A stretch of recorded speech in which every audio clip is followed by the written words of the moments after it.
ಸದ್ಗುರು ಸಿದ್ಧಾರೂಢರಲ್ಲಿಯೂ ಮೌನಯೋಗಿ ಗುರುನಾಥ ಅವರ ಪಾದಪದ್ಮಗಳಲ್ಲಿಯೂ ಅನಂತನಂದ ಭಕ್ತಿ ಕೋಟಿ ಸಹಸ್ರಾಷ್ಟಾಂಗ ವಂದನೆಗಳನ್ನು ಸಮರ್ಪಿಸುತ್ತಾ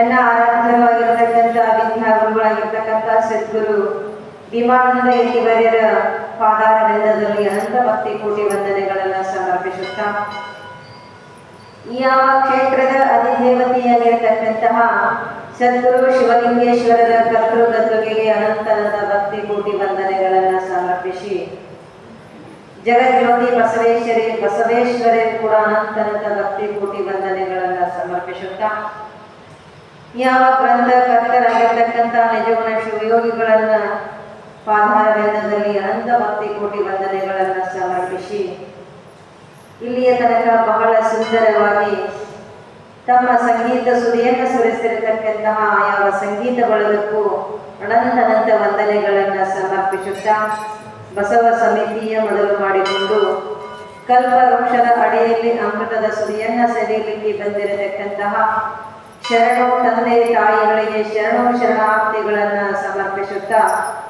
ಶಿವಸ್ವರೂಪಿಗಳೇ, ಶ್ರೀಮನ್ ನಿಜಗುಣ ಶಿವಯೋಗಿಗಳ ಕೈವಲ್ಯ ಪದ್ಧತಿ ಎಂಬ ಗ್ರಂಥದಲ್ಲಿ ಶಿವಕಾರುಣ್ಯ ಸ್ಥಳದ ಮೊದಲನೇ ಪದ್ಯವನ್ನು ಆಧಾರವಾಗಿರಿಸಿಕೊಂಡು ಹೇಳ್ತಾ ಬಂದಿದ್ದೀವಿ. ನಿನ್ನಿನ ದಿವಸ ಏನು ಹೇಳ್ಕೊಂಡು ಬಂದಿವೆ ಅಂತ ಕೇಳಿದ್ರೆ, ನಿಂದಿಸಿ ನುಡಿಯದಿರು ಆರನ್ನು, ಮನಸ್ಸಿಗೆ ಬಂದಂತೆ ನಡೆಯದಿರು ಇಹದಲ್ಲಿ, ಕುಂದು ಒಡೆಯದಿರು ಕಾಮಾದಿಗಳನ್ನು ಜಯಿಸೆಂದು ಕೈ ಹಿಡಿದು ಅನುಗ್ರಹಿಸುವ. ನಿನ್ನಿನ ದಿವಸ ಏನಪ್ಪಾ ಅಂತ ಕೇಳಿದ್ರೆ, ಮನಸ್ಸಿಗೆ ಬಂದಂಗ ನಡಿಬೇಡ. ಮನಸ್ಸಿಗೆ ಬಂದಂಗ ನಡೆದ್ರೆ ಏನಾಗ್ತದ ಅಂತ ಕೇಳಿದ್ರೆ ಅಧೋಗತಿಯನ್ನ ಹೋಗ್ತೀಯ. ಮನಸ್ಸು ಎಲ್ಲೆಲ್ಲಿ ಹೋಗ್ತದೆ ಅಲ್ಲಿ ಹೋದ್ರ ಏನಾಗ್ತೀವ್ರಿ? ಮನಸ್ಸು ಹೇಳಿದಂಗ ನಾವು ಕೇಳಬಾರ್ದಂತ, ನಾವು ಹೇಳಿದಂಗ ಮನಸ್ಸು ಕೇಳ್ಬೇಕಲ್ಲ. ಮನಸ್ಸು ಹೇಳಿದಾಗ ನಾವು ಕೇಳಿದ್ವಿ ಅಂದ್ರೆ ಎಲ್ಲಿಗೆ ಹೋಯ್ತೈತೆ ಗೊತ್ತಿಲ್ಲ ನಮ್ಗೆ. ನಾವು ಹೇಳಿದಾಗ ಮನಸ್ಸು ಕೇಳ್ಬೇಕಂತ, ನಾವು ಕುಂದಲ್ಲಿ ಕುಂದಿರ್ಬೇಕು, ಏಳಂದಲ್ಲಿ ಹೇಳ್ಬೇಕು. ಏನು ಮನಸ್ಸು? ಅದಕ್ಕಾಗಿ ನಿನ್ನಿನ ದಿವಸ ಮನೆಯೇವ ಮನುಷ್ಯನ ನನ್ನ ಮೋಕ್ಷ ಕಾರಣವೋ ಅಂದ್ರೆ ಉದ್ಧಾರ ಆಗಲಿಕ್ಕೂ ಕೂಡ ಮನಸ್ಸು ಕಾರಣದ ದುಃಖವನ್ನ ಅನುಭವಿಸಲಿಕ್ಕೂ ಕೂಡ ಮನಸ್ಸ ಕಾರಣ. ಹಂಗ ಇಲ್ಲಿ ಏನ್ ಹೇಳ್ತಿದಾರಪ್ಪ ಅಂತ ಕೇಳಿದ್ರೆ ಇವತ್ತಿನ ದಿವಸ ಅದೇ ಒಂದು ಮುಂದಿನ ಚರಣವನ್ನ ಆಧಾರವಾಗಿರಿಸಿಕೊಂಡು ಯಾವುದು ಅಂತ ಕೇಳಿದ್ರೆ ಕೊಂದು ಒಡೆಯದಿರು ಅನ್ನತಕ್ಕಂಥ ವಿಷಯವನ್ನ ಪ್ರತಿಪಾದನವನ್ನ ಮಾಡೋಣ. ಕೊಂದು ಒಡೆಯದಿರು ಅಂತಂದ್ರೆ ಏನಪ್ಪಾ ಅಂತ ಕೇಳಿದ್ರೆ, ಕೊಂದು ಒಡೆಯದಿರು ಅಂತಂದ್ರೆ ಕೊರತೆಗೊಳ್ಳಬೇಡ ಅಂತ ಅರ್ಥ ಆಗ್ತದೆ. ಅಂದ್ರೆ ಪರಮಾತ್ಮ ನಮಗೆ ಎಷ್ಟು ಕೊಟ್ಟಿರ್ತಾನಲ್ಲ, ಭಗವಂತ ನಮ್ಗೆ ಎಷ್ಟನ್ನ ಕರುಣೆಯನ್ನ ಮಾಡಿರ್ತಾನಲ್ಲ, ಅಷ್ಟರೊಳಗ ಸಂತೃಪ್ತಿಯನ್ನ ಬಂದು ಅಂತ ನಿಜಕೊಂಡು ಹೇಳ್ತಾ ಇದೆ. ಪರಮಾತ್ಮ ನಮ್ಗೆ ಎಷ್ಟನ್ನ ಕೊಟ್ಟಿರ್ತಾನಲ್ಲ, ಎಷ್ಟನ್ನ ನಮಗೆ ಕರುಣೆಯನ್ನ ಮಾಡಿರ್ತಾನ, ಅಷ್ಟರೊಳಗ ನೀ ಏನು ಮಾಡು ಅಂತ ಕೇಳಿದ್ರೆ ಸಂತೃಪ್ತಿಯನ್ನು ಒಂದು ಅಂದ ಸಂತೋಷವಾಗಿರು. ಹಾಸಿಗೆ ಇದ್ದಷ್ಟು ಕಾಲು ಚಾಚು ಅಂತ ಒಂದು ಗಾದೆ ಮಾತಿದೆ. ಹಾಸಿಗೆ ಇದ್ದಷ್ಟು ಕಾಲು ಚಾಚು ಯಾಕಂತ ಕೇಳಿದ್ರೆ ನಮಗೆ ಎಷ್ಟು ಪರಮಾತ್ಮ ದಯ ಮಾಡ್ಯಾನಲ್ಲ, ಅಷ್ಟರೊಳಗ ಸಂತೋಷ ಆದ್ರೆ ಏನಾಗ್ತದ ಅಂತ ಕೇಳಿದ್ರೆ ನೆಮ್ಮದಿಯಿಂದ ನಿದ್ದೆ ಮಾಡ್ಲಿಕ್ಕೆ ಸಾಧ್ಯ ಆಗ್ತದೆ. ಹೌದಿಲ್ಲ? ಇಲ್ಲಪ್ಪ ನಮ್ಗಿಂತ ದೊಡ್ಡವರು ನೋಡಿ, ನಮ್ಗಿಂತ ಹೆಚ್ಚಿನವ್ರು ನೋಡಿದ್ರೆ ಏನ್ ಅವ್ರ ಗತಿ ನಾವು ಬಾಳ್ಬೇಕು, ಅವ್ರ ಗತಿ ಇರಬೇಕು ಅಂತಂದ್ರೆ ಏನಾಗ್ತದ? ದುಃಖ ಆಗ್ತದ, ನಿದ್ದೆ ಹತ್ತಾಗಿಲ್ಲ. ಮನುಷ್ಯನಿಗೆ ಏನಪ್ಪಾ ಅಂತ ಕೇಳಿದ್ರೆ ಒಂದು ಪರಮಾತ್ಮ ಕೊಟ್ಟಂದ್ರೆ ಇನ್ನೊಂದು ಪಡಿಬೇಕನ್ನತಕ್ಕಂಥ ಆಸೆ ಹೋಗ್ತೈತಿ. ನಮಗೊಂದು ಏನಾದ್ರೂ ಕೊಟ್ಟಾರಪ್ಪ ಅಂತ ಕೇಳಿದ್ರೆ ಮತ್ತೊಬ್ಬರನ್ನ ನೋಡಿ ಏನಾಗಬೇಕು, ನಾವು ಅವರಂಗ ಆಗಬೇಕು. ಹೆಂಗಪ್ಪ ಅಂತ ಕೇಳಿದ್ರೆ ನಮ್ಮ ಮನೆಯೊಳಗ 2 ಚೀಲ ಕಾಳದವ, ಅಥವಾ 1 ಎಕರೆ ಹೊಲ ಅದ, 1 ಎಕರೆ ಹೊಲದೊಳಗ 1 ಚೀಲೋ 4 ಚೀಲೋ ಕಾಳುಗಳದ ಅಂತ ತಿಳ್ಕೊರಿ. ಅದೇ ನಮ್ಮ ಬಾಜು ಮನೆಯೊಳಗ 8 ಚೀಲಗಳದ, 10 ಚೀಲಗಳದ. ಅವ್ರು ನೋಡಿದ್ರೆ ಏನಪ್ಪ 4 ಚೀಲ ಜ್ವಾಳ ಅದಾವ, ನಮ್ಮ ಮಕ್ಕಳ ಮನೆಯವರು 10 ಚೀಲ ಜ್ವಾಳಗಳದಾವ. ಅವ್ರು ಯಾಕಷ್ಟು ಬೆಳೆದು ನಮ್ಮ ಯಾಕೆ ಕಡಿಮೆ ಬೆಳೆದಾವ ಅಂತಂದ್ರೆ ಏನಾಗ್ತದ್ರಿ? ನಿದ್ದೆ ಹತ್ತಂಗಿಲ್ಲ, ದುಃಖ ಆಗ್ತದೆ. ಅದಕ್ಕೆ ನಾವು ಹೆಂಗಿರಬೇಕು ಅಂತ ಕೇಳಿದ್ರೆ ನಮಗಿಂತ ಕೆಳಗಿರ್ತಾರಲ್ಲ, ನಮ್ಮ 4 ಚೀಲ ಬೆಳೆದಾವ, ನಮ್ಮ ಎಡಗಿನ ಮನೆಯವರು 2 ಚೀಲದ ಜ್ವಾಳ, ನಮ್ಮ ಎಡಗಿನ ಬಾಜು ಮನೆಯವರು 2 ಚೀಲದವಲ್ಲ, ಅವರು 2 ಚೀಲ ಜ್ವಾಳ ಅದಾವ, ನಾವು 4 ಚೀಲದವ, ಅವ್ರಿಗಿಂತ ನಾವು ಬೇಷನ ಅಂತ ಸಂತೋಷವಾಗಿರೋದು ಏನಾದಲ್ಲ, ಇದಕ್ಕೆ ಏನಾಗ್ತದ ಅಂತ ಸಂತೋಷ ಆಗ್ತದ, ನೆಮ್ಮದಿಯಿಂದ ನಿದ್ದೆ ಆಗ್ತದ. ಇಲ್ಲ ಅಂದ್ರೆ ನಮ್ಗಿಂತ ಶ್ರೀಮಂತರ ನೋಡಿ ಅವ್ರ ಗತಿ ಆಗಬೇಕು ಅಂತ ಅನ್ಕೊಂಡ್ರೆ ಏನಾಗ್ತದ್ರಿ? ನಿದ್ದೆ ಹತ್ತಂಗಿಲ್ಲ. ಯಾವಾಗ ನಾವು ಗತಿ ಅದೇನು, ಯಾವಾಗ ಹೊಡಿಯಾಕ ಹೋಗ್ಬೇಕು, ಮತ್ತೊಬ್ರು ಮನಿ ಯಾವಾಗ ಹೊಡಿಲಿ, ಹಿಂಗ ಮನಸ್ಸಿಗೆ ಏನಾಗ್ತದ ಅಂತ ಕೇಳಿದ್ರ ಆಶಾ ಹುಡ್ತದ. ಆಶಾ ಆಶಾ ಪರಂ ದುಃಖಂ, ನಿರಾಶಾ ಪರಂ ಸುಖಂ. ಏನಪ್ಪಾ ಅಂತ ಕೇಳಿದ್ರೆ ಒಂದು ಶಕ್ತಿ ಅಂದ್ರೆ ಮತ್ತೊಂದು ಪಡ್ಕೋಬೇಕಂತ ಆಸೆ. ಹಿಂಗ ಒಬ್ಬ ಮನುಷ್ಯ ಏನ್ ಬೇಡ್ಕೊಂಡಿದ್ದಂತ, ಶಿವಲಿಂಗೇಶ್ವರ ಬೇಡ್ಕೊಂಡಿದ್ದಂತ, ಹೇ ಶಿವಲಿಂಗೇಶ್ವರ ಪರಮಾತ್ಮ, ನನಗೊಂದು 100 ರೂಪಾಯಿ ಸಿಗುವಂಗ ಮಾಡು.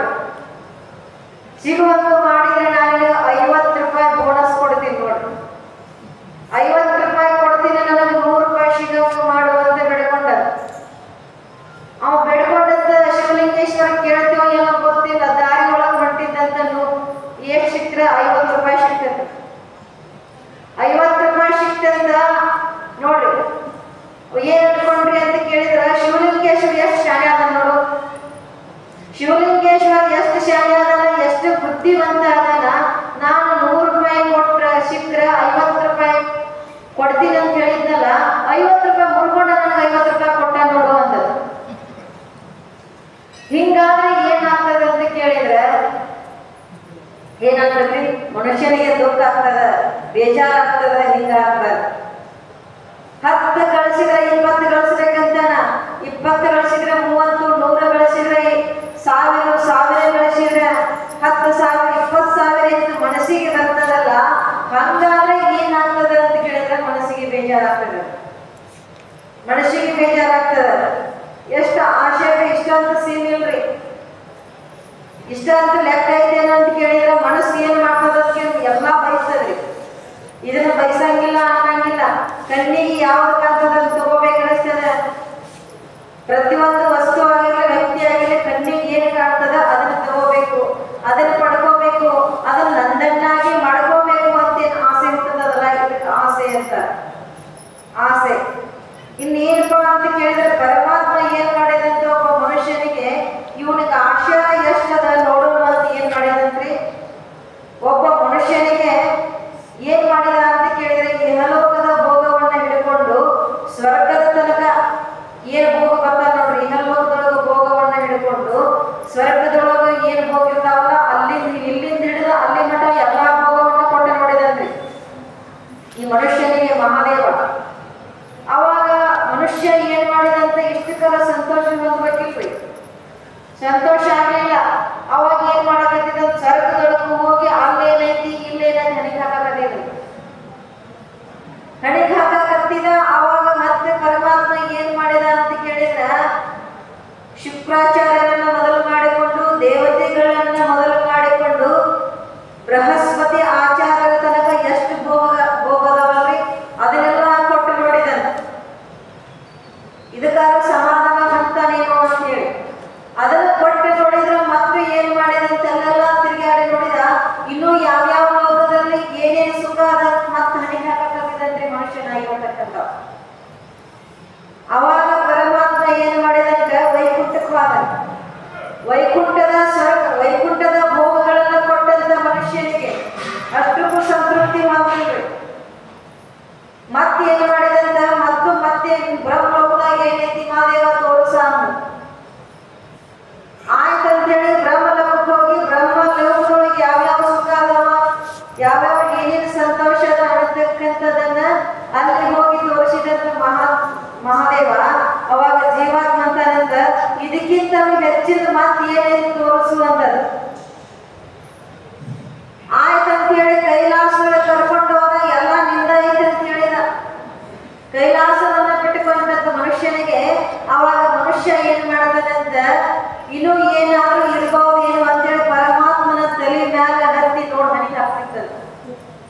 ಎಲ್ಲಿ ಮಹಾದೇವನ ತಲೆ ಮ್ಯಾಲ ಎಲ್ಲಿ ಗಂಗಾ ಮ್ಯಾಲ ಹತ್ತಿ ಕೂತ್ ಹಣಿಗೆ ಹಾಕ್ತಿದ್ದಂತ. ಇನ್ನೂ ಏನಾದ್ರೂ ಐತೇನೋ, ಇನ್ನೂ ಏನಾದ್ರೂ ಇದಕ್ಕಿಂತ ಹೆಚ್ಚಿಗೆ ಏನಾದ್ರೂ ಐತೇನೋ ಅಂತ ಏನ್ ಮಾಡ್ತಿದ್ದಂತ, ಅಲ್ಲಿ ಸುತ್ತ ಏನ್ ಮಾಡ್ತಿದ್ದಂತ ಮಹಾದೇವನ ತಲೆ ಮ್ಯಾಲ ಹತ್ತಿ ನೋಡ್ತಿದ್ದಂತ. ಹಂಗೈತ್ ನೋಡ್ರಿ ಮನಸ್ಸನ್ನತಕ್ಕಂಥ. ಈ ಮನುಷ್ಯಗೆ ಎಷ್ಟು ಕೊಟ್ಟರೂ ಈಡಾಗಂಗಿಲ್ರಿ, ಎಷ್ಟು ಕೊಟ್ಟರೂ ಆಸೆ ತೀರಂಗಿಲ್ಲ. ಹೆಂಗೈತಪ್ಪ ಅಂತ ಕೇಳಿದ್ರೆ, ಮನೆಯೇವ ಮನುಷ್ಯನ, ಮನಸ್ಸಿಗೆ ಎಷ್ಟು ಕೊಟ್ಟರು ಕೂಡ ಅದು ಸಾಕು ಅನ್ಸಂಗಿಲ್ಲ. ಸಾಕು ಅಣ್ಣವನ ಸೌಕಾರ ಅಂತ, ಬೇಕಣ್ಣವ ಭಿಕಾರಿ ಅಂತ. ಯಾರು ಪರಮಾತ್ಮ ಎಷ್ಟನ್ನ ಕರುಣಿಸ್ತಾರಲ್ಲ, ಅದಕ್ಕೆ ಇನ್ನೊಂದು ನೀತಿ ಕ್ರಿಯಾಚರದಲ್ಲಿ ಅದೇ ನಿಜಗುಣರು ಹೇಳ್ತಾ ಇದ್ದಾರೆ. ಏನಪ್ಪ, ದೊರಕಲೆ ಅದನೋಡು ಪರಿಣತೆ ದಣಿಗುಡೆ ಚಂದ ಅಮಮ ಅಂದ್ರೆ, ಪರಮಾತ್ಮ ನಮಗೆ ಎಷ್ಟು ಕೊಡ್ತಾನಲ್ಲ ಅದರೊಳಗೆ ನಾವು ಸಂತೃಪ್ತಿ ಹೊಂದಬೇಕಲ್ಲ. ಎಷ್ಟು ದೊರಕ್ತದಲ್ಲ ಅಷ್ಟರೊಳಗೆ ನಾವು ಏನ್ ಮಾಡ್ಬೇಕಂತ ಸಂತೋಷವನ್ನು ಹೊಂದುವುದ ಚಂದ. ಅಮಮ ಅಂದ್ರೆ ಚಂದ, ಯೋಗ್ಯ ಅಂತ ಅರ್ಥ ಆಗ್ತದೆ. ಅದಕ್ಕಾಗಿ ಹಿಂಗ ಒಂದು ಊರೊಳಗ ಒಬ್ಬ ಬಡವಿ ಏನ್ ಮಾಡಿದಂತಾಗಿ ತಿನ್ನಾಗ ಒಂದು ತುತ್ತು ರೊಟ್ಟಿ ಇದ್ದಿದ್ದಿಲ್ಲ, ಗುಡಿಸಲು ಇತ್ತು. ಗುಡಿಸಲದೊಳಗ ವಾಸವನ್ನ ಮಾಡ್ತಿದ್ದಂತ. ಆ ಸಂದರ್ಭದೊಳಗ ಅಜಾತ ನಾಗಲಿಂಗ ಶಿವಯೋಗಿಗಳು ಬಂದು ಸಂಚಾರ ಮಾಡ್ತಾ ಬಂದ್ರು. ಸಂಚಾರ ಮಾಡ್ತಾ ಬಂದಾಗ ಏನಾಗಿತ್ತು ಅಂತ ಕೇಳಿದವ್ರಿಗೆ ಬಹಳ ಹೊಟ್ಟೆ ಹಸಿವಾಗ್ತೈತ್ರಿ. ಯಾರಿಗೆ? ನಾಗಲಿಂಗಜ್ಜನಿಗೆ ಬಹಳ ಹಸಿವಾಯ್ತು. ನೀರು ಬೇಕಾಗಿತ್ತು, ಗಂಟು ಹಾರಾಕತ್ತಿತ್ತು. ಅವಾಗ ಎಲ್ಲಾದ್ರೂ ಯಾರಾದ್ರೂ ಒಂದು ತಾಯಿ ಮನೆ ಐತೇನೋ ಅಂತ ಹುಡುಕಾಡಕತ್ತಿದ್ರು. ಅವಾಗ ಕಾಡಿನೊಳಗೆ ಎಲ್ಲೂ ಸಿಗಲಿಲ್ಲ. ಅದರೊಳಗೆ ಒಂದೇ ಒಂದು ಸಣ್ಣ ಒಂದು ಗುಡಿಸಲ ಕುಟೀರ. ಗುಡಿಸಲದೊಳಗೆ ಹೋಗಿ ಹಣಿಗೆ ಹಾಕಿ ನೋಡ್ತಾರ. ಒಬ್ಬ ಅಜ್ಜಿ ಇದ್ರಿ, ಒಬ್ಬ ತಾಯಿ ಇದ್ರು. ಅವಾಗ ತಾಯಿ ಅಂತ ಕರೆದ್ರಂತ ಆ ಹೆಣ್ಣುಮಗಳು ಆ ಗುಡಿಸಲೊಳಗಿರ್ತಕ್ಕಂಥ ಆ ಗೃಹಿಣಿ ಹೊರಗೆ ಬರ್ತಾಳ. ಬಾಯಪ್ಪ ಏನ್ ಬೇಕಾಗೈತಿ ಬರ್ರಿ ಅಂತ ಆದರಾಣಿಕ ಸತ್ಕಾರ್ಯವನ್ನು ಮಾಡಿದ್ದಾರೆ. ಮಾಡಾಗ ಅಜಾತ ನಾಗಲಿಂಗ ಸ್ವಾಮಿಗಳು ಹೇಳ್ತಾರ, ತಾಯಿ ನನಗೆ ಹೊಟ್ಟೆ ಸುರದ, ನೀರಡಿಕೆ ಆಗ್ಯದ, ಏನಾದ್ರೂ ಇದ್ರ ಕೊಡು, ನನಗೆ ಆದರಾದಿತ್ಯ ಮಾಡುವ ಅವಶ್ಯಕತೆ ಇಲ್ಲ, ನನಗೆ ಹೊಟ್ಟಿ ತನಕ ಮಾಡು, ಹೊಟ್ಟಿ ಬಾರಿಸೋದಲ್ಲ ನನ್ನ ತಾಯಿ ಅಂತ ಕೇಳ್ಕೊಂಡ್ರಂತೆ. ಅವಾಗ ಹಿಂದೆ ಕೊಡಾಕ ಏನು ಇದ್ದಿದ್ದಿಲ್ಲ, ಕೊಡಾಕ ಏನು ಇದ್ದಿದ್ದಿಲ್ಲ. ಮರಗಿದ್ದಾಳೆ, ಯಪ್ಪ ನಿನ್ನಂತ ಕೊಡಾಕೆಲ್ಲ ನೀ ಎಲ್ಲ ಹೊಟ್ಟಸ್ತದ ಕರೆ, ನನ್ನ ಮಡಿ ಒಳಗೆ ಏನೂ ಇಲ್ಲ. ಒಂದು ತಂಗಳ ರೊಟ್ಟಿ ತುಣುಕ ಸಹಿತಿಲ್ಲ, ಒಂದು ಅನ್ನದ ಅಗಳ ಸಹಿತಿಲ್ಲ. ಹೆಂಗ ಮಾಡ್ಲಿ ಅಪ್ಪ ನಾನು ಅಂತ ಅಳಾಕತ್ತಿದ್ದ. ಅಳಾಕತ್ತನ ನಾಗಲಿಂಗ ಅಜ್ಜವ್ರ ಅಂದ್ರತ್ತ, ಏನ್ ಚಿಂತೆ ಮಾಡ್ಬಿಡವ, ಏನಾದ್ರು ಇರ್ತದ ನೋಡು, ಏನಾದ್ರು ಇರ್ತದ ಹುಡ್ಕ್ಯಾಡ, ಏನು ಇಲ್ಲ ಅನ್ಬೇಡ, ನನ್ನ ಹೊಟ್ಟಿ ತನಗ ಮಾಡು ಅಂತ ಕೇಳಾಕತ್ತಿದ್ರ. ಅವಾಗ ತಾಯಿ ಅತ್ತ ಇತ್ತ ಹುಡ್ಕ್ಯಾಡ್ತಾಳ, ಏನು ಇದ್ದಿದ್ದಿಲ್ರಿ. ಕಡೆಗೆ ಏನ್ ಸಿಕ್ತು ಅಂತ ಕೇಳಿದ್ರ ಅಲ್ಲೊಂದು ಇಲ್ಲೊಂದು ಒಣ ಮೆಣಸಿನಕಾಯಿ ಬಿದ್ದಿದ್ವಿ. ಒಣ ಮೆಣಸಿನಕಾಯಿ ಅವು ಚಲೋ ಅಲ್ಲ, ನಮ್ಗೆ ಬಾಳಿಸಿದ್ದು ಅಲ್ಲೊಂದು ಇಲ್ಲೊಂದು 4-5 ಮೆಣಸಿನಕಾಯಿ ಸಿಕ್ಕೋರಿ. ಯಪ್ಪ ಏನೂ ಇಲ್ಲ, 4-5 ಮೆಣಸಿನಕಾಯಿ ಮಾತ್ರ ಅದಾವ, ಹೆಂಗ ಕೊಡ್ಬೇಕು ನನ್ನಪ್ಪ ಅಂತ ಕೇಳ್ಕೊಂಡ. ಆಯ್ತವ ಅದನ್ನ ಅರಿದು ಕೊಡು ಅಂತ ಅಜಾತ ನಾಗಲಿಂಗೇಶ್ವರರು. ಆಯ್ತಂತ ಹೇಳಿ ಅಜ್ಜನ ಆಶೀರ್ವಾದ, ಅಜ್ಜನ ಕರುಣೆ ಅರಿದು ಏನ್ ಮಾಡಿದ್ರಂತ ಕೊಟ್ಲು. ನೀರಿನ ಹಾಕಿ ಖಾರವನ್ನ ಅರಿದ, ಉಪ್ಪು ಹಾಕಿ ಅರಿದ ಏನ್ ಮಾಡಿದ್ರು, ನೀರು ಹಾಕಿ ಕಲಿಸಿ, ನೀರು ಹಾಕಿ ಕೊಟ್ಲು, ಕಲಿಸಿ ಕೊಟ್ಲು. ಅಜ್ಜ ಕುಡಿದ ಏನ್ ಮಾಡಿದ, ಹೋಗಿಬಿಟ್ಟು ತಣ್ಣಗಾಯ್ತವ, ನಿನಗೆ ಇಂದಿಗೆ ನಿನ್ನ ಮನೆಗೆ ಉದ್ಧಾರ ಆಗಲಿ ಅಂತ ಆಶೀರ್ವಾದ ಮಾಡಿ ಹೋಗಿಬಿಟ್ಟ. ಅವಾಗ ಅಜ್ಜ ಅಷ್ಟು ಮಾಡಿ ಹೋಗಿಬಿಟ್ಟ. ಆಕೆಗೆ ಅಜ್ಜಿಗೆ ಏನಾಯ್ತು ಅಂತ ಕೇಳಿದ್ರೆ, ಮನೆಯೊಳಗಿರ್ತಕ್ಕಂಥ ಖಾರವನ್ನ ಕಲಿಸಿ ಕೊಟ್ಟಿದ್ದಲ್ಲ ಆ ಹೆಣ್ಣುಮಗಳಿಗೆ, ಆ ಏನು ಖಾರಕ್ಕಲ್ಲ ಗುಂಡ ಏನಿತ್ತಲ್ಲ ಅವು ಬಂಗಾರ ಆಗಿದ್ರು ಅಂತ ನೋಡು. ಬಂಗಾರ ಆಗಿದ್ರು ಅವು, ಖಾರಕ್ಕಲ್ಲ ಮತ್ತು ಅದರ ಅರಿವು ಬಂಗಾರ ಆಗಿದ್ದಲ್ಲ. ಆಕೆಗೆ ಹೋಗಿ ಬೆಳಗ್ಗೆ ಹೋಗಿ ನೋಡಿದಾಗ ವಿಚಿತ್ರ ಆಗ್ಯದ, ವಿಚಿತ್ರ ಆಗ್ಯದಲ್ಲ. ಅವಾಗ ಅಜ್ಜನ ನೆನೆಸಾಕತ್ತಿತ್ತು. ನೆನೆಸಿ 1 ದಿನ ಹೋಯ್ತು, 2 ದಿನ ಹೋಯ್ತು, ಮತ್ತು ಬಂಗಾರ ಖಾರಕ್ಕಲ್ಲ ಬಂಗಾರ ಆಯ್ತಂದ್ರ ಇನ್ನೇನೈತ್ರಿ. ಆಕೆ ಇಡೀ ಊರಿಗೆ ಶ್ರೀಮಂತಳಾದ್ಲು. ಅದ್ರ ಸ್ವಲ್ಪ ಖಾರ ಗುಂಡ ಕಟ್ಟು ಮಾಡಿ ಬಂಗಾರ ಖಾರ ಗುಂಡ ಇತ್ತಲ್ಲ ಅದನ್ನ ಕಟ್ಟು ಮಾಡಿ ಏನ್ ಮಾಡಿದ್ಲು, ಹೊಲ ಹಿಡಿದ್ಲು, ಮಣಿ ಹಾಕ್ಸಿದ್ಲು, ಏನೇನೋ ಆ ಗರ್ಭ ಶ್ರೀಮಂತಳಾದ್ಲು. ಹಿಂಗ ವರ್ಷ ಹೋಯ್ತು, 2 ವರ್ಷ ಹೋಯ್ತು, 10 ವರ್ಷ ಹೋಯ್ತು, 20-30 ವರ್ಷ ಹೋಯ್ತು. ಆ ಗರ್ಭ ಶ್ರೀಮಂತಳಾದ್ಲು. ಆ ಗರ್ಭ ಶ್ರೀಮಂತಳಾದ್ಲು. ನಾಗಲಿಂಗಜ್ಜ ಮತ್ತೆ ಸಂಚಾರ ಮಾಡ್ತಾ ಬಂದ. ಅವನ್ ಏನ್ ಕೆಲಸ ರೀ ನಾಗಲಿಂಗಜ್ಜಂದು? ಸಂಚಾರ ಮಾಡೋದು ಒಂದು 4 ಮಂದಿ ಅವನ ಹಿಂದೆ ಕಾಯಂ ಇರಾವ್ರಿ. ಕುಡಿದು ಸಂಗಾರ ಭೀಮವ್ರ ಮಚ್ಚಿ ಅಂತ, ಹೌದಿಲ್ರಿ? ಸದತ್ ಅವನ ಹಿಂಬಾಲ 4 ಮಂದಿ ಅವರು ಸದತ್ ಸಂಚಾರವನ್ನ ಮಾಡತಕ್ಕಂತ ನಾಗಲಿಂಗಜ್ಜ. ಹೊಳ್ಳಿ ಏನಾಯ್ತು ಅಂತ ಕೇಳಿದ್ರೆ, ಅದರ ಮಾರ್ಗದಿಂದ ಸಂಚಾರವನ್ನ ಮಾಡ್ತಾ ಬರುವಾಗ ನೆನಪಾಯ್ತು, ಹಿಂದೊಂದು 20-30 ವರ್ಷದಿಂದ ಇನ್ನೊಂದು ತಾಯಿ ಮನೆಗೆ ಹೋಗಿದ್ದೆ. ಆ ತಾಯಿ ಏನು ಇದ್ದಿದ್ದಿಲ್ಲ. ಈಗ ಏನಾಗೈತೆ ನೋಡ್ಬೇಕು, ಪಟ್ಟಸದ ಅಕ್ಕಿ ಮನೆ ಒಳಗೆ ಹೋಗಿ ಊಟ ಮಾಡಿ ಹೋಗ್ಬೇಕಂತ ನಾಗಲಿಂಗಜ್ಜವ್ರಿಗೆ ಇಚ್ಛೆ ಆಯ್ತು. ನಾಗಲಿಂಗಜ್ಜವ್ರಿಗೆ ಇಚ್ಛೆ ಆದಾಗ ಹೋಗಿ ನೋಡಿದಾಗ ಎಲ್ಲ ಬದಲಾಗ್ಯದ. ಗುಡಿಸಲು ಇದ್ದ ಜಾಗಕ್ಕೆ ದೊಡ್ಡ ಬಿಲ್ಡಿಂಗ್ ತಯಾರಾಗ್ಯದ. ಮುಂದೇನು ಹೂವಿನ ಗಾರ್ಡನ್ ಏನೋ ನಾನಾ ತರ ಚಂದ ಆಗ್ಯದ ಮಣಿ. ಅವಾಗ ಹೋಗಿ ಕೇಳಿದಾರೆ, ತಾಯಿ ಯಾರದ್ರಿ ಮಣಿಯೊಳಗ ಅಂತ ಕೇಳಿದಾಗ, ಆ ಏನ ಕಾರು ಕಲ್ಲೊಳಗ ಖಾರ ಅರ್ದೇನು ಕೊಟ್ಟಿದ್ದಲ್ಲ ಆ ಹೆಣ್ಮಗಳು ಬಂದು ಕೇಳ್ತಾಳ, ಬರ್ರಿ ಅಪ್ಪ ಅಂತ ಕುಂದ್ರಿಸಿದ್ಲು. ಕುಂದ್ರಿಸಿದಾಗ ನಾಗಲಿಂಗಜ್ಜ ಹೇಳ್ತಾನ, ಯವ್ವ ತಾಯಿ ಬಾಳಿ ಹೊಟ್ಟಸದ, ನನಗೆ ಸ್ವಲ್ಪ ಏನಾದ್ರು ಇದ್ರೆ ಕೊಡು ಅಂತ ಕೇಳ್ತಾರ. ಕೇಳಿದಾಗ ಆ ತಾಯಿಗೆ ಸಾಕಷ್ಟು ಪರಮಾತ್ಮ ಕೊಟ್ಟಿದ್ದಾನೆ. ಪರಮಾತ್ಮ ಕೊಟ್ಟ ನನ್ನ ಬಳಿಕ ಅವು ಕೇಳಿರ್ತಕ್ಕಂಥ ಭೋಜನವನ್ನ ಮಾಡಿ ಕೊಡಬೇಕಾಗಿತ್ತು.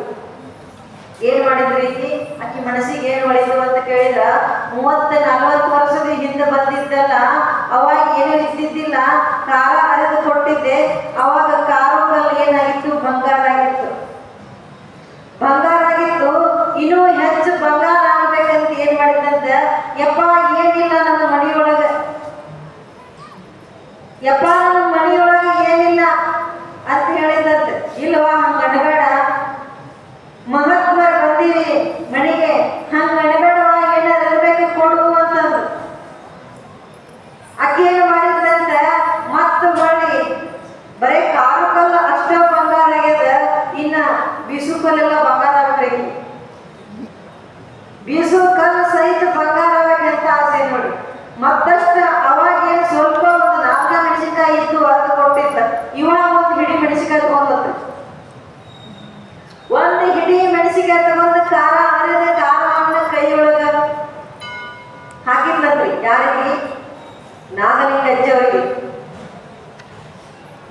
ನಮ್ಮಪ್ಪ ಅಜಾತ ನಾಗಲಿಂಗೇಶ್ವರ ಏನು ವಿಚಾರ ಮಾಡಂಗಿಲ್ಲ, ಇದು ಖಾರ ಅನ್ನೋದು ಗೊತ್ತಿಲ್ಲ. ಇಲ್ಲೇ ಜಮಖಂಡಿ ಒಳಗೆ ಕಾಶಿದ ಸೀಸ್ ಕುಡ್ದಾನ. ಕಾಶಿದ ಸೀಸ್ ಕೊಟ್ಟ ಕುಡಿದ ಹೊಳ್ಳಿ ಏನ್ ಮಾಡಿದಂತ ಕೆಳಗಿನ ಗುದದ್ವಾರದಿಂದ ಬಂಗಾರ ಚಿನಿಯನ್ನಾಗಿ ಮಾಡಿ ತೆಗೆದ ನಾಗಲಿಂಗಜ್ಜ. ಹಂಗ ಇಲ್ಲಿ ಆ ತಾಯಿ ಏನ್ ಮಾಡಿದ್ರ ಅಂತ ಕೇಳಿದ್ರ ಅವಾಗ 4 ಮೆಣಸಿನಕಾಯಿ ಅರ್ಧ ಕೊಟ್ಟಿದ್ದಲ್ಲ, ಇವಾಗ ಬಾಳ ಬಂಗಾರ ಆಗ್ತದ, ಬಾಳ ಬಂಗಾರ ಬೇಕಂತ ಆಶಯಕ್ಕಾಗಿ ಏನ್ ಮಾಡಿದ್ರಿ, ಒಂದು ಹಿಡಿ ಮೆಣಸಿನಕಾಯಿ ತಗೊಂಡು ಖಾರ ಅರ್ಧ ಕೊಟ್ಲ. ಒಂದು ಹಿಡಿ ಮೆಣಸಿನಕಾಯಿ ತಗೊಂಡು ಖಾರ ಅರ್ಧ ಕೊಟ್ಟು ಸದ್ಗುರು ಶ್ರೀ ನಾಗಲಿಂಗಜ್ಜ ತಿಂತಾನ. ತಿಂದು ಏನ್ ಮಾಡಿದ ಅಂತ ಕೇಳಿದ್ರೆ, ನಿನ್ನ ಮೊದಲು ಹೆಂಗಿತ್ತಲ್ಲ, ಮೊದಲು ಯಾವ ಕೇಳಿತ್ರಿ, ಗುಡಿಸಲಿತ್ತಲ್ಲ, ಮೊದಲು ಯಾವ ಸ್ಥಿತಿಗಿತ್ತಿ ಹಕ್ಕ ಆಗಲಿ ಅಂತ ಹೋಗಿಬಿಟ್ಟ. ಏನಾದ್ರಿ? ಆಶಾ ಆಶಾ ಆಶಾ ಪರಮ ದುಃಖ, ನಿರಾಶಾ ಪರಮ ಸುಖ.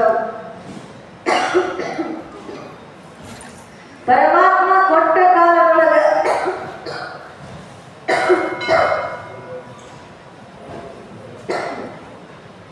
ಪರಮಾತ್ಮ ಕೊಟ್ಟಿರ್ತಕ್ಕಂತ ಕಾಲದೊಳಗ 1 ರೊಟ್ಟಿನೋ 2 ಕೊಟ್ಟಿನೋ ಪರಮಾತ್ಮ ಕೊಟ್ರೆ ಏನಾಗ್ತೈತ್ರಿ? ಶ್ರೀಮಂತಿಗೆ ಹೆಂಗಿರ್ತಿತ್ತಲ್ಲ ಹಂಗಿರ್ತಿತ್ತು. ಒಂದು ಬಂಗಾರದ ಆಸೆಗಾಗಿ, ಐಶ್ವರ್ಯದ ಆಸೆಗಾಗಿ ಏನ್ ಮಾಡಿದ್ರು, ಕಾಲವನ್ನು ಅರಿದುಕೊಂಡು ನೋಡು ಏನಾಯ್ತ್ರಿ, ಎಲ್ಲ ಗುಡಿಸಲನ್ನ ಹಾಕ್ಬೇಕಾಯ್ತು. ಮೊದಲನೇ ಗುಡಿಸಲು ಹರಕ ಚಪ್ರ, ಹರಕ ಬಟ್ಟೆ, ಹರಕಿದು ಎಲ್ಲ ಮೊದಲು ಹೆಂಗಿತ್ತು ಹಂಗೈತಿ.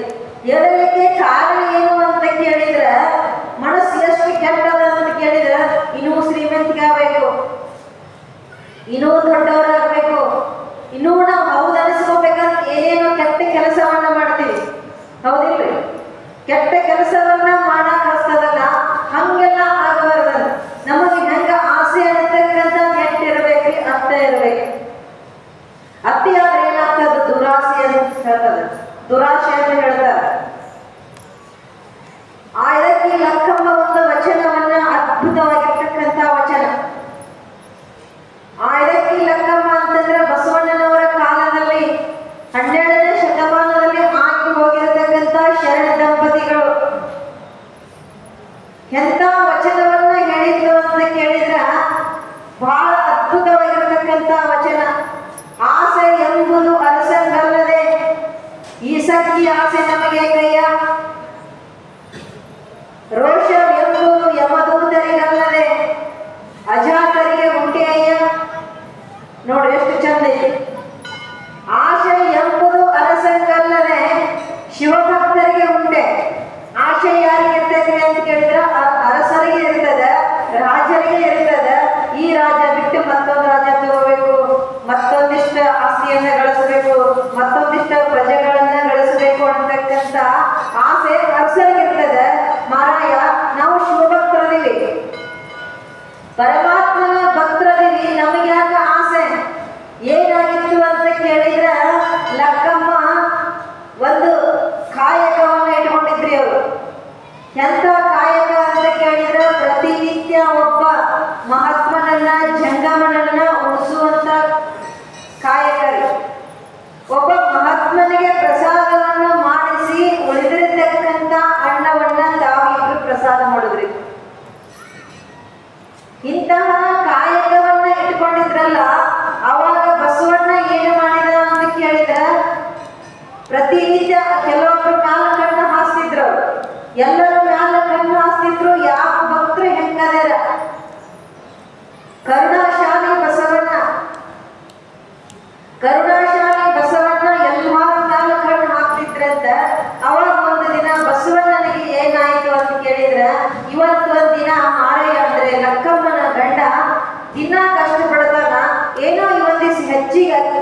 ಆರಿಸಿಕೊಂಡು ಬರೋದು.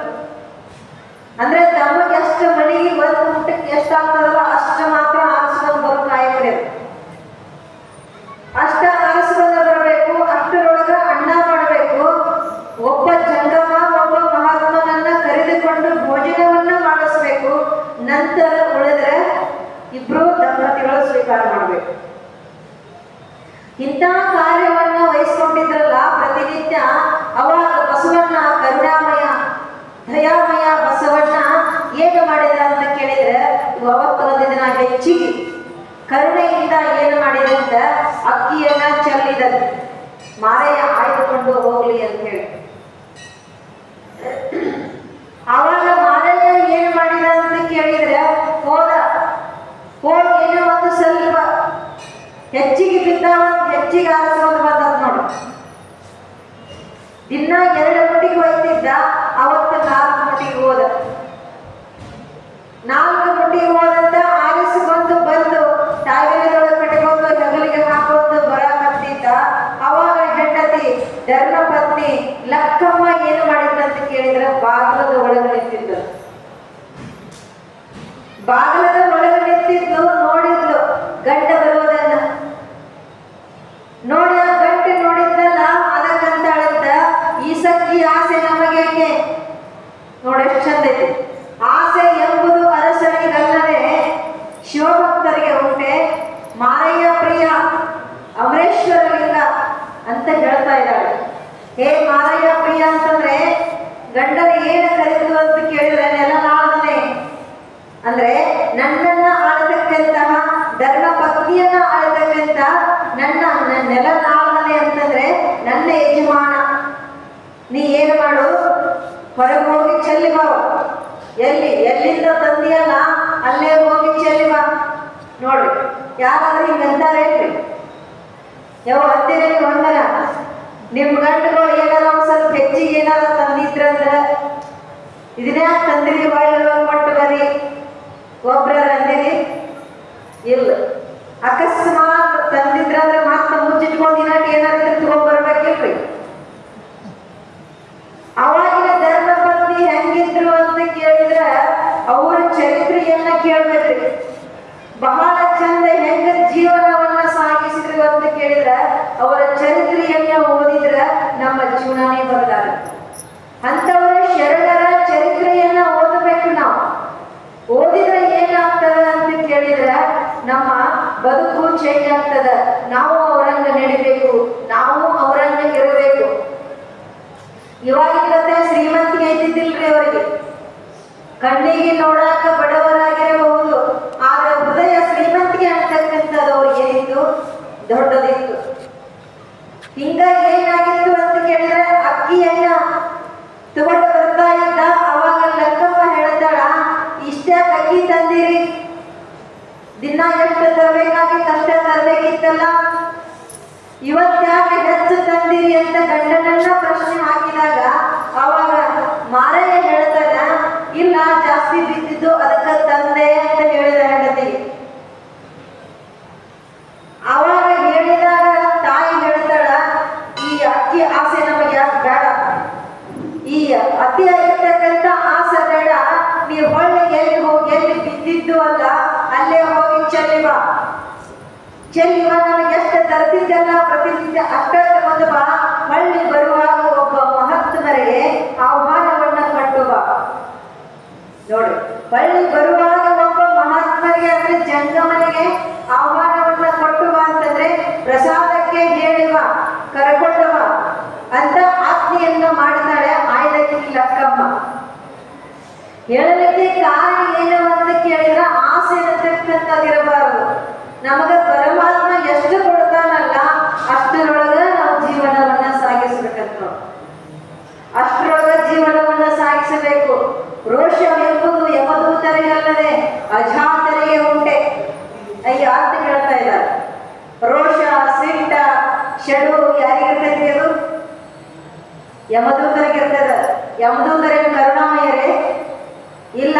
ಅವ್ರೇನು ದಯಾಮಯ ಅದಾರೇನ್ರಿ? ಇಲ್ಲ.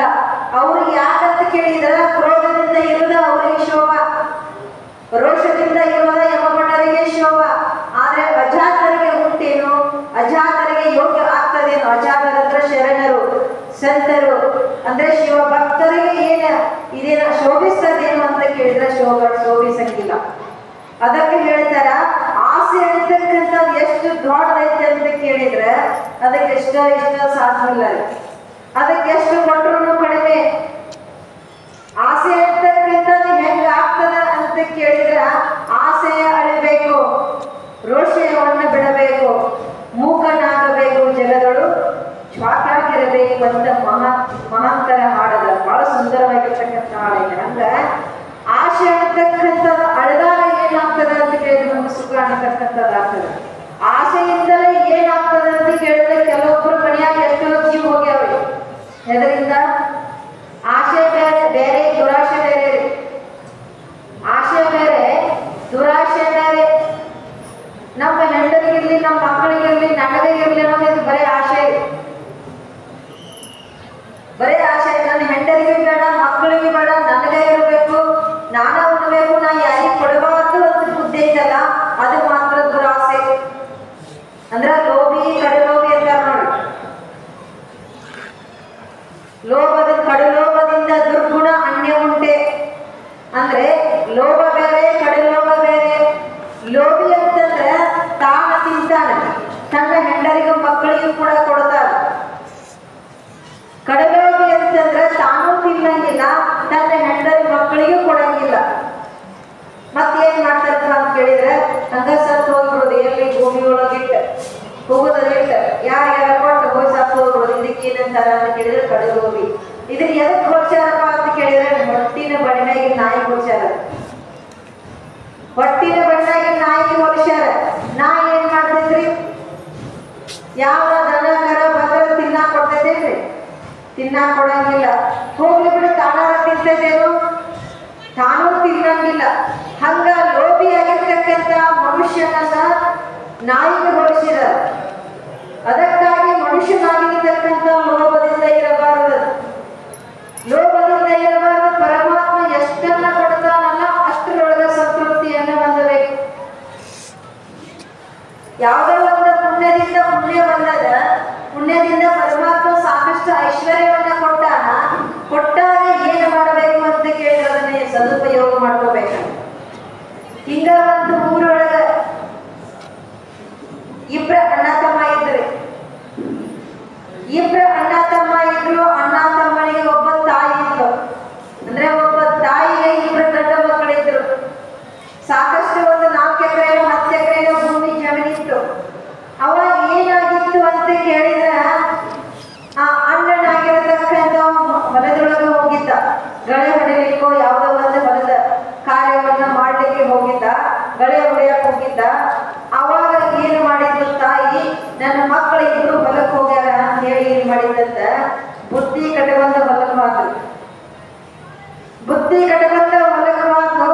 ಅಲ್ಲಿ ಏನಾಗಿತ್ತು ಅಂತ ಕೇಳಿದ್ರ ಅಣ್ಣ ಏನು ಮಾಡಕ್ಕಾಗ್ತಿದ್ದ ಅಂತ ಕೇಳಿದ್ರೆ ಗಳೆ ಹೊಡೆಯಕತ್ತಿದ್ರು. ಗಳೆ ಹೊಡೆಯಕ್ಕೆ ಹೋಗ್ತಿದ್ದ. ಗಳೆ ಹೊಡೆಯಕ್ಕೆ ಕುಂಟಂತಿರಲ್ಲ, ಕುಂಟಿಗೆ ಏನೋ ಒಂದು ತಾಕಿದಂಗಾಯ್ತು. ಹೋಗಿ ತೆಗೆದು ನೋಡ್ತದಂತ ಅದು ಏನಾಗಿತ್ರಿ? ಬಂಗಾರದ ಹಂಡೆಯಾಗಿತ್ತು. ಹಂಡೆದೊಳಗೆ ಬಂಗಾರಗಳನ್ನ ತುಂಬಿದ್ರು. ಅದು ಯಾಕಾಗಿ ಇರ್ತದ ಅಂತ ಕೇಳಿದ್ರೆ ಹಿಂದಕ್ಕೆ ಏನ್ ಮಾಡ್ತಿದ್ರು ಅಂತ ಕೇಳಿದ್ರ ಇವಾಗಿಲ್ಲದೆ ಬ್ಯಾಂಕಿನ ಸೌಕರ್ಯ ಇದ್ದಿದ್ದಿಲ್ಲ, ಟ್ರೆಜರಿ ಇದ್ದಿದ್ದಿಲ್ಲ, ಏನೂ ಸೌಕರ್ಯ ಇದ್ದಿದ್ದಿಲ್ಲಲ್ಲ. ಹಿಂದಿನ ಕಾಲದೊಳಗೆ ಏನ್ ಮಾಡ್ತಿದ್ರಂತ ಇವಾಗಿಲ್ಲದೆ ನೋಟ್ ಇದ್ದಿದ್ದಿಲ್ರಿ. ಅವಾಗ ಏನಾಗಿತ್ತು ಅಂತ ಕೇಳಿದ್ರೆ ಬಂಗಾರ ನಾಣ್ಯ, ಬೆಳ್ಳಿ ನಾಣ್ಯ, ಬಂಗಾರದ ಗಟ್ಟಿಗಳು ಇದ್ವಲ್ಲ ಅವನ್ನೆಲ್ಲ ಏನ್ ಮಾಡ್ತಿದ್ರಂತ ಕೆಲವೊಬ್ರು ಹಂಡೆದೊಳಗ, ಕೆಲವೊಬ್ರು ಮಣ್ಣಿನ ಏನಂತೀರ ಕರಬಿಯೊಳಗ ಇಟ್ಟು ನೆಲ ತೆಗೆದ ನೆಲದೊಳಗೆ ಹುಗಿದು ಬಿಡ್ತಿದ್ರಂತೆ. ನೆಲದೊಳಗೆ ಹುಗಿದು ಬಿಡ್ತಿದ್ರು. ಅದಕ್ಕಾಗಿ ಮುಂದೆ ನೆಲದೊಳಗೆ ಹುಗಿತಿದ್ರಲ್ಲ ತಿರ್ಕೊಂಡು ಬಿಡ್ತಿದ್ರು. ತಿರ್ಕೊಂಡು ಬಿಟ್ಟಾಗ ಅಲ್ಲಿ ಏನಾಗ್ತಿದ್ದ ಭೂಮಿಯಾಗಿ ಇರ್ತಿದ್ರು. ಅದಕ್ಕೆ ಈಗ ಅಂತಿರ್ತಾರ ಅಲ್ಲಿ ಬಂಗಾರ ಹತ್ತದ, ಇಲ್ಲಿ ಬಂಗಾರ ಹತ್ತದ, ಅಲ್ಲಿ ಹಂಡೆ ಐತಿ, ಇಲ್ಲಿ ಹಂಡೆ ಐತಿ, ಕೆಲವೊಬ್ರು ಹೇಳ್ತಿರ್ತಾರ ನೋಡ್ರಿ. ಅದು ಇರುವುದ ಖರೆ. ಆದ್ರೆ ಎಲ್ಲರಿಗೂ ದಗ್ತದೆ ಅಂತ ಗ್ಯಾರಂಟಿ ಇಲ್ಲ.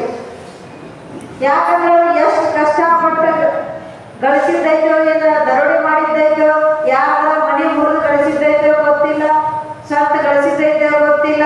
ಅದಕ್ಕಾಗಿ ಭೂಮಿಯೊಳಗೆ ಇಟ್ಟು ಸತ್ತಿರತಾರ. ಹಿಂದಿನ ಹಿಂದಕ್ಕ ಅದರ ಸಲುವಾಗಿ ಆ ಭೂಮಿ ಒಳಗೆ ಇರ್ತದೆ. ಕೆಲವು ಅಂತಿರ್ತಾರ ಅದರ ಸುತ್ತಾಗಿ ಏನಿರ್ತದೆ ಅಂತ ಹಾವು ಇರ್ತದೆ, ಹಾವು ಕಾವಲ ಮಾಡ್ತದೆ ಅಂತ ಕೆಲವರು ಹೇಳ್ತಿರ್ತಾರೆ. ಯಾಕೆ ಹಾವು ಕಾವಲ ಮಾಡ್ತದೆ ಅಂತ ಕೇಳಿದ್ರೆ ಹಿಂದಿನ ಜನ ರೊಕ್ಕ ಇಟ್ಟಿ ರೊಕ್ಕ ದುಡ್ಡು ದುಡ್ಡು ದುಡ್ಡು ಅನ್ಕೊಂತ ಏನು ಪ್ರಾಣ ಬಿಟ್ಟಿರ್ತಾರಲ್ಲ ಅವ್ರು ಏನ್ ಮಾಡ್ತಾರೆ, ಹಾವು ಆಗಿಬಿಡ್ತಾರೆ ಅಥವಾ ಜಗಳ ಆಗಿಬಿಡ್ತಾರೆ ಬಚ್ಚಿಟ್ಟವ್ರು. ಈಗೇನ ಹಂಗಿಲ್ಲ ಬಿಡ್ರಿ, ಡೈಲಿ ಎಲ್ಲ ಬ್ಯಾಂಕ್ ಸೌಕರ್ಯ ಹಿಂದಿನ ಕಾಲದಲ್ಲಿ 100 ವರ್ಷದ ಹಿಂದ್ಗಡೆ ಅವಾಗ ಏನ್ ಮಾಡ್ತಿದ್ರು ಅಂತ ಕೇಳಿದ್ರೆ ಭೂಮಿಯೊಳಗೆ ಹೋಗಿರ್ತಿದ್ರಲ್ಲ, ಹಿಂಗ ಸತ್ತ ಬಿಡ್ತಿದ್ರು. ಹಂಗಾಗಿ ಭೂಮಿಯೊಳಗೆ ಏನ್ ಸಿಕ್ಕಿತ್ತು ಅಂತ ಕೇಳಿದ್ರೆ ಹಂಡೆ ಸಿಕ್ಕಿತ್ತು, ಹಂಡೆ ತುಂಬಾ ಬಂಗಾರ ಇತ್ತು. ಅವಾಗ ತೆಗೆದು ನೋಡ್ತಾನ ಅದ್ರೊಳಗೆ ತುಂಬಾ ಬಂಗಾರ ಇತ್ತು. ಬಹಳ ಖುಷಿ ಆಗಿತ್ತು ಅವನಿಗೆ, ಯಾರಿಗೆ ಅಣ್ಣನಿಗೆ. ಅದನ್ನ ಒಬ್ಬ ತಮ್ಮ ಅವ್ರು ತಮ್ಮ ನೋಡಿದ ಸ್ವಂತ ತಮ್ಮ ಬೆನ್ನಿಗೆ ಬಿದ್ದು ತಂದ್ರೆ ನಮ್ಮ ಹೊರಗಿನವಲ್ಲ. ತಮ್ಮ ನೋಡಿದಲ್ಲ, ತಮ್ಮ ನೋಡಿ ಅವು ಹೇಳ್ತಾನೆ ತಮ್ಮನಿಗೆ ಅರ್ಧ ಕೊಡುವುದಕ್ಕೆ ಏನ್ ಮಾಡಿದಂತೆ ತಮ್ಮನಲ್ಲೇ ಮುಗಿಸಿಬಿಟ್ಟ. ತಮ್ಮ ಏನ್ ಮಾಡಿದ ಸತ್ತು ಹೋಯ್ತು. ಇನ್ನು ತಾಯಿ ನೋಡಿದ್ರೆ ತಾಯಿಗೆ ಏನ್ ಉತ್ತರ ಕೊಡಬೇಕು ಅಂತ ಏನ್ ಮಾಡಿದಂತ ತಮ್ಮನ ಹೆಣವನ್ನ ಕೊಟ್ಟಿನ ಬಣಿವೆ ಮುಚ್ಚಿದ. ಕಣ್ಣಿಗೆ ಬಣಿವೆ ಹೊಟ್ಟಿದ್ರು. ಆ ಬಣಿವೆಯೊಳಗೆ ತಮ್ಮನ ಶವವನ್ನ ಮುಚ್ಚಿದ. ಬಡದಿದ್ದ ಕೊಂದಿದ್ದಲ್ಲ, ರಕ್ತ ಹರಿಯಾಕತ್ತಿದ್ರು. ಆವಾಗ ತಾಯಿ ಏನ್ ಮಾಡಿದಂತ ಕೇಳಿದ್ರೆ ನನ್ನ ಮಕ್ಕಳು ಹೊಲದೊಳಗ ಗಳೆ ಹೊಡಿತಾವ, ಕೆಲಸ ಮಾಡ್ತಾವ, ಬಹಳ ಹಸಿದಿರಬೇಕಂತ ತಾಯಿ ಏನು ಮಾಡಿದಂತೆ ಬುತ್ತಿ ಕಟ್ಕೊಂಡ ಬಂದು ನೋಡ್ತಾಳ. ಬುತ್ತಿ ಇಟ್ಟ ಹಿರೇ ಮಗನ ಹೋದರ್ತಾಳ. ಯಪ್ಪ ಊಟ ಮಾಡೋರು ಹೊತ್ತಾಗ್ಯದ, ತಮ್ಮನ ಕರ್ಕೊಂಡು ಊಟ ಮಾಡುವಂತೆ ಒದರಾಗ ಹೆಚ್ಚು ತಾಯಿ. ಅವಾಗ ಬರ್ತಾನ, ಕೇಳ್ತಾನೆ ಊಟಕ್ಕೆ ಹಾಕೊಡುವ ಅಂತ ಕೇಳ್ತಾನೆ. ಅವಾಗ ತಾಯಿ ಹೇಳ್ತಾನೆ ನೀವು ಒಬ್ಬ ಬಂದಲ್ವ, ತಮ್ಮನ ಕರ್ಕೊಂಡು ಅದು ಊಟ ಮಾಡಿಲ್ಲ, ಸಣ್ಣ ಮಗ ಅದ ಕರ್ಕೊಂಡು ಬಾ ಅನ್ನಾಗ ಏನ್ ಹೇಳಿದ ಅಂತ ಕೇಳಿದ. ಅವ್ ಮನೆಗೆ ಹೋಗ್ಯಾನ, ಮನೆಗೆ ಹೋಗಿ ಬರ್ತಾನ, ನನ್ ಕಷ್ಟಪಟ್ಟು ಬಿಡು ಊಟಕ್ಕೆ ಅಂತ ಹೇಳಿದ. ಆಯ್ತದ ಕೇಳಿ ತಾಯಿ ಏನ್ ಮಾಡಿದ ಊಟಕ್ಕೆ ಹಚ್ಚಾಕತ್ತಿದ್ದಂತ. ಅದ್ ಏನಾಗಿತ್ತು ಅಂತ ಕೇಳಿದ್ರೆ ಕೂತಿದ್ದಲ್ಲ ಮಗನೇನು ಏನು ಮನೆಗೆ ಒಳಗೆ ಸೇರಿಸಿದ್ದಲ್ಲ, ಅಲ್ಲೇ ಒಂದು ತಾಯಿ ಕೂತು. ಅದು ಬಡ್ಡಿಯಾಗಿ ಏನಾಗಿತ್ತು ಅಂತ ಕೇಳಿದ್ರೆ ರಕ್ತ ಹರಿದ ಅಗಿತೇಗ ಬಂತ್ರಿ. ಅದು ಬಂತ ಸೀರೆ ತಮ್ಮಲಾಯ್ತಂತ ನೋಡ್ತಾಳು. ನೋಡಿದ ಏನಿದೆ ರಕ್ತ, ಇದು ಎಲ್ಲಿದೆ ರಕ್ತ ಅಂತ ಅಳಾಕತ್ತೇನ್ರಿ ಮುದಿ. ಅಳಾಕತ್ತಿದಾಗ ಇನ್ನೇನಿಗೆ ಸುದ್ದಿ ಮಾಡ್ತಾಳ, ಊರೊಳಗೆ ಹೋಗಿ ಎಲ್ಲ ಸುದ್ದಿ ಮಾಡ್ತಾಳ. ಏನ್ ಮಾಡಿದ್ದಂತ ಅವ ಮಗ ಹಿರಿ ಮಗ ಇದ್ದಲ್ಲ ತಾಯಿಯೂ ಕೂಡ ಕೊಲೆ ಮಾಡಿದ. ತಾಯಿಯೂ ಕೂಡ ಕೊಲೆ ಮಾಡಿದ. ಎಷ್ಟು ಆದ್ರು 2 ಹೆಣ ಅದು ಎದುರು ಸಲುವಾಗಿ, ಬಂಗಾರ ಸಲುವಾಗಿ. ಇನ್ನು ನಾನು ಒಬ್ಬ ಶ್ರೀಮಂತ ಆಗ್ಬೇಕು, ತಂದಿನ ತಾಯಿ ಕೊಂದೆ, ತಮ್ಮನೂ ಸತ್ತ, ನಾನು ಒಬ್ಬ ಮಕ್ಕಳಿಗೂ ಶ್ರೀಮಂತ ಆಗ್ಬೇಕಂತ ಮನಸ್ಸಿನೊಳಗೆ ಹೊಂಟಿತ್ತು. ಅದರ ಹಂಡೆ ಹೊತ್ಕೊಂಡು ಮನೆಗೆ ಹೋಗ್ರಿ. ಒಂದ್ ಸ್ವಲ್ಪ ಹೊಲ ದೂರ ಇತ್ತು, 2 ಕಿಲೋಮೀಟರ್ 3 ಕಿಲೋಮೀಟರ್ ದೂರ ಇತ್ತು. ಅವಾಗ ಏನಾಯ್ತು ಅಂತ ಕೇಳಿದ್ರ ಹಂಡೆಯನ್ನು ಹೆಗಲವಾಗಿ ಇಟ್ಟುಕೊಂಡ ಬರ ಹೊಂಟಿದ್ದ. ತಡೆಯಾಕೊಂಡು ಹೊಂಟಿದ್ದಲ್ಲ. 4 ಮಂದಿ ಕಳ್ಳರು ಅದ ಒಂದ ರೂಟಿನಿಂದ ಏನ್ ಮಾಡ್ತಿದ್ರೆ ಮತ್ತೊಬ್ಬರ ಮನೆಯನ್ನ ಕಣ್ಣ ಹಾಕ್ಲಿಕ್ಕೆ ತಾವು ಹೊಂಟಿದ್ರು. 4 ಮಂದಿ ಹೊಂಟಿದ್ರು. ಹೋಗುವಾಗ ಅಲ್ಲಿ ಏನಾಗಿತ್ತು ಅಂತ ಕೇಳಿದ್ರೆ ದಾರಿ ಒಳಗ ಬಾವಿ ಇದ್ದಿದ್ದಿಲ್ಲ, ಒಂದು ನೀರಿನ ಸೌಕರ್ಯ ಇದ್ದಿದ್ದಿಲ್ಲ. ಬಾಯಿ ಆಗ್ತಿ ಅವ್ರಿಗೆ, ಯಾರಿಗೆ ಕಳ್ಳರಿಗೆ ಬಾಯಿ ಆಗ್ತದ. ಹೆಂಗ್ ಮಾಡೋದು, ನೀರಿಲ್ಲ, ಎಲ್ಲಿ ನೀರ್ ತರಬೇಕು, ಬಾಯಿರ ಬಾಳ ಆಗ್ತದ ವಿಚಾರ ಮಾಡಿದ್ರಂತ ಇದ್ರಿಗೆ ಹಂಡೆ ಬರ್ಬೋದು ಮನುಷ್ಯ ಬರಾಗ್ತಿದ್ದ. ಅವ್ರಿಗೆ ಏನ್ ಅನಿಸ್ತಿದ್ರು, ಇಲ್ಲ ಒಬ್ಬ ಮನುಷ್ಯ ಬರ್ತಾನ, ಅವನ ಹಂಡೆ ಹೋಗ್ತಾನ, ಅವನ ಹತ್ರ ನೀರು ಸಿಗ್ತಾವ, ನೀರು ಕೇಳೋಣ ಬರ್ರಿ ಅಂತ ಹೋದ್ರು. ಯಾರು ಕಳ್ಳರು ಹೋದ್ರಲ್ಲ, ಹೋಗಿ ತರಬಿದ್ರ ಎದ್ದಿಲ್ಲ ಗೊತ್ತಮ್ಮ. ಆಯ್ತು ನಿಂತ ಯಾಕ್ರಿ ಸೌಕರ್ಯ ಅಂತ ನಾವು ಯಾರಿಗೆ ಕಳ್ಳರಿಗೆ ಏನಿಲ್ಲ, ನಮ್ಮ ಬಾಯಿ ಹೇಳಿಕೆ ಆಗ್ಯದ, ಬಾಯಿ ಏನಂತದ ನೀರು ಕೊಡುವ ಅಂದ್ರು. ನೀರು ಕೊಡುವ ಅಂತ ಕೇಳಿದ. ಏನ್ ನೀರಿಲ್ಲ ಅಂತ ಹೇಳಿದ. ಹಾಗಾದ್ರೆ ಏನದಾವು ತೋರಿಸೋ, ನಾ ತೋರ್ಸಂಗಿಲ್ಲ ಅಂತ. ನಾ ತೋರ್ಸಂಗಿಲ್ಲ ಅಂದ್ರೆ ನೀರಿಲ್ಲ ಏನು ತೋರಿಸ್ಬೇಕಲ್ಲ, ತೋರ್ಸಂದ್ರೆ ನಾವು ತೋರ್ಸುದಂತೀವಲ್ಲ, ತೋರ್ಸಬೇಕಂತ ಅವನಂದ್ರೆ ಏನ್ ಮಾಡಿದ್ರು. 4 ಮಂದಿ ಅವರು ಇವ್ ಒಬ್ಬ 4 ಮಂದಿಗೆ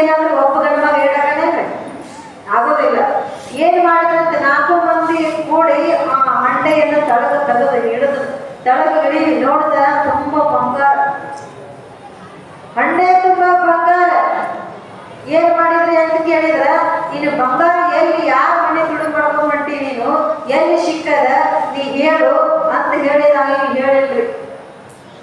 ಹೇಳಿದಾಗ ಅವ್ರು ಏನ್ ಮಾಡಿದ್ರಿ, 4 ಮಂದಿ ಸೇರಿ ಇವ್ನು ಹೊಡೆದ್ರಿ. ಇವನು ಸಾಯಿ ಹೊಡೆದ್ರು. ಯಾರನ್ನ? ತಾಯಿ ಮಗ, ಹಿರಿ ಮಗ ಸಾಯಿ ಹೊಡೆದ್ರು. 3 ಹೆಣ ಬಿದ್ದುರಿ. ಇವ್ರು 4 ಮಂದಿ ಏನ್ ಮಾಡಿದ್ರಂತ ಹಂಡೆ ತಗೊಂಡ್ ಹೊಂಟ್ರಿ.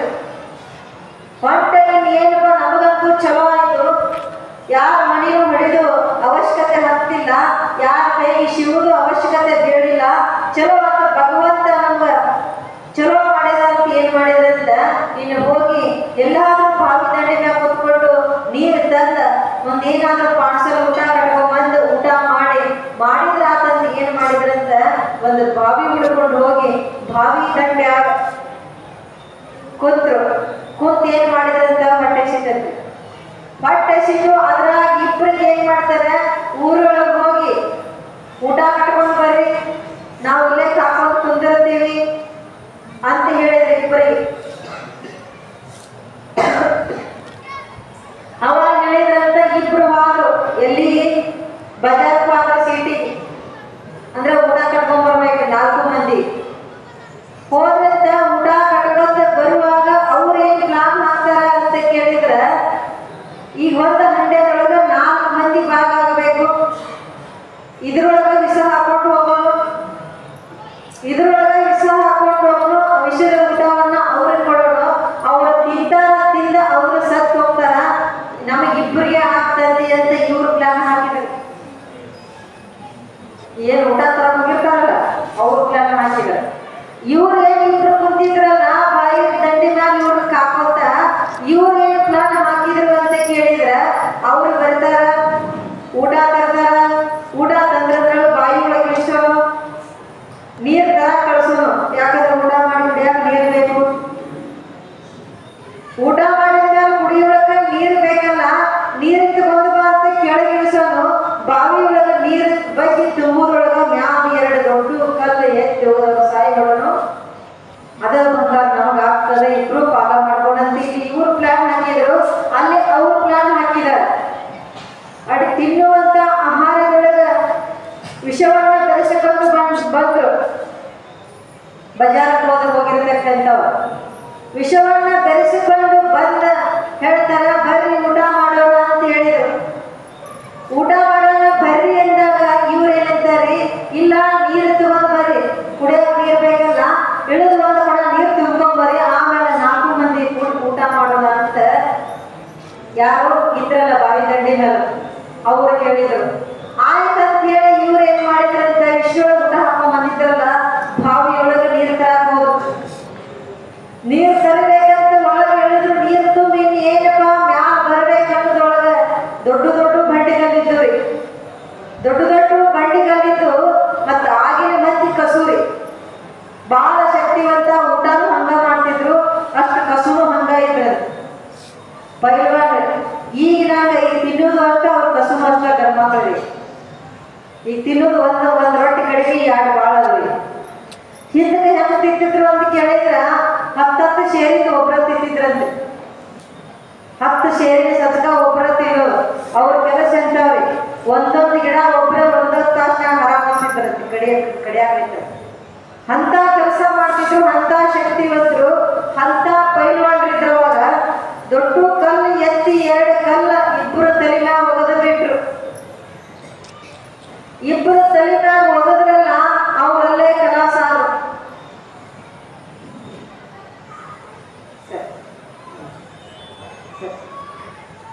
ಹಂಗ ಇಬ್ರು ತಲೆಮ್ಯಾಗ ಕಲ್ಲು ಒಗದ್ರು, ಇಬ್ರು ಹೆಣ ಬಿದ್ದುರಿ. ಹೆಣ ಬಿದ್ದ ಕೆಲಸ ಇವ್ರು ಏನ್ ಮಾಡಿದ್ರು, ಚಲೋ ಆಯ್ತು ನಾವು ಊಟ ಮಾಡಿ ಇನ್ನ ಬಂಗಾರ ನಮಗ ಆಗ್ತದೆ ಅಂತ ತಿಳಿದು ಏನ್ ಮಾಡಿದ್ರಿಂದ ಆರಾಮ್ ಊಟ ಮಾಡಾಕತ್ತಿದ್ರು. ಅವ್ರಿಗೆ ಕಲ್ಲು ಒಗದ್ಗೆ ಆರಾಮ್ ಊಟ ಮಾಡಿದ್ರಿ. ಏನಾಯ್ತ್ರಿ, ವಿಷ ತಿಂದ್ರು, ಮೈಗೆಲ್ಲ ವಿಷ ಏರಿ ಅವರು ಕೂಡ ಪ್ರಾಣ ಬಿಟ್ರು. ಎಷ್ಟು ಆದ್ರೂ ಹೆಣ ಬಂಗಾರಕ್ಕಾಗಿ 7 ಹೆಣ ಬಾದು.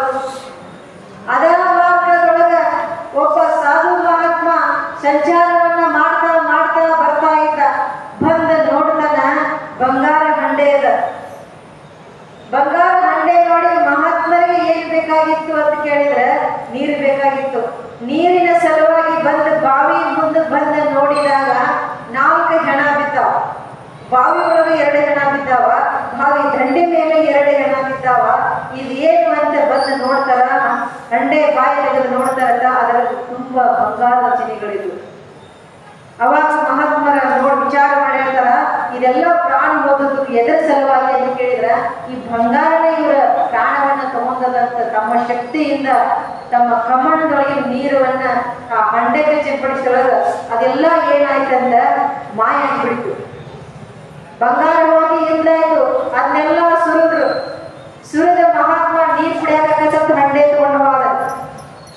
ಹೇಳಲಿಕ್ಕೆ ಕಾರಣ ಏನು ಅಂತ ಕೇಳಿದ್ರ, ಆಸೆ ಏನ್ ಮಾಡ್ತದಪ್ಪ ಅಂತ ಕೇಳಿದ್ರೆ ನಮ್ಮನ್ನ ನರಕಕ್ಕೆ ಒಯ್ತದ, ಸಾವಿಗೆ ಈಡು ಮಾಡ್ತದ.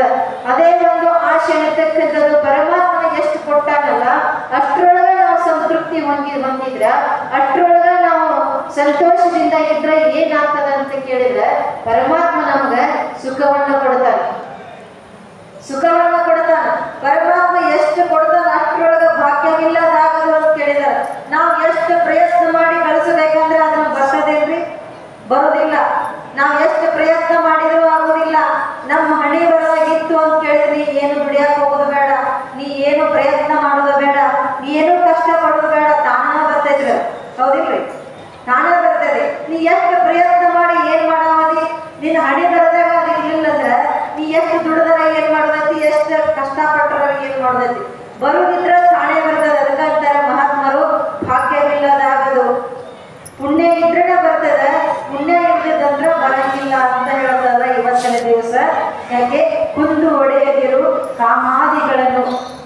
ಕುಂದು ಒಡೆಯದಿರು ಅಂತಂದ್ರೆ ಪರಮಾತ್ಮ ಎಷ್ಟು ಕೊಡ್ತಾನಲ್ಲ ಅಷ್ಟರೊಳಗ ಸಂತೃಪ್ತಿಯನ್ನ ಒಂದು ಜೀವಾತ್ಮನೆ ಅಂತ ಪರಮಾತ್ಮನಾಗಿರತಕ್ಕಂಥವ ಯಾವ ಜೀವಾತ್ಮನಿಗೆ ಉಪದೇಶವನ್ನ ಮಾಡ್ತಾ ಇದ್ದಾನ. ನಾಳಿನ ದಿವಸ ಏನು ಅಂತ ಕೇಳಿದ್ರ, ಕುಂದು ಒಡೆಯದಿರು ಅಂತಂದ್ರೆ ಕಾಮಾದಿಗಳನ್ನು ಜಯಿಸು. ನಾಳೆಗೆ ಕಾಮಾದಿಗಳನ್ನ ಜಯಿಸು ಅಂದ್ರೆ ಕಾಮ, ಕ್ರೋಧ, ಲೋಭ, ಮೋಹ, ಮದ, ಮತ್ಸರಗಳನ್ನ 6 ದುರ್ಗುಣಗಳಾಗಿರ್ತಕ್ಕಂಥವುಗಳನ್ನ ನೀನು ಜಯಿಸಿರಿ ಅಂದ್ರೆ ಏನಾಗ್ತದೆ ಅಂತ ಕೇಳಿದ್ರೆ ಸುಖ ಅನ್ನತಕ್ಕಂಥದ್ದು ಪ್ರಾಪ್ತಿ ಆಗ್ತದೆ ಅಂತ ಹೇಳ್ತಾ ಇದ್ದಾರೆ. ಇಂತಹ ಒಂದೆರಡು ಅಪರೂಪ ಸೇವೆಗಳನ್ನ ಸದ್ಗುರು ಶಿವಲಿಂಗೇಶ್ವರರ ಚರಣಾರವಿಂದಗಳಲ್ಲಿ ಸಮರ್ಪಿಸಿ ಹರವೋ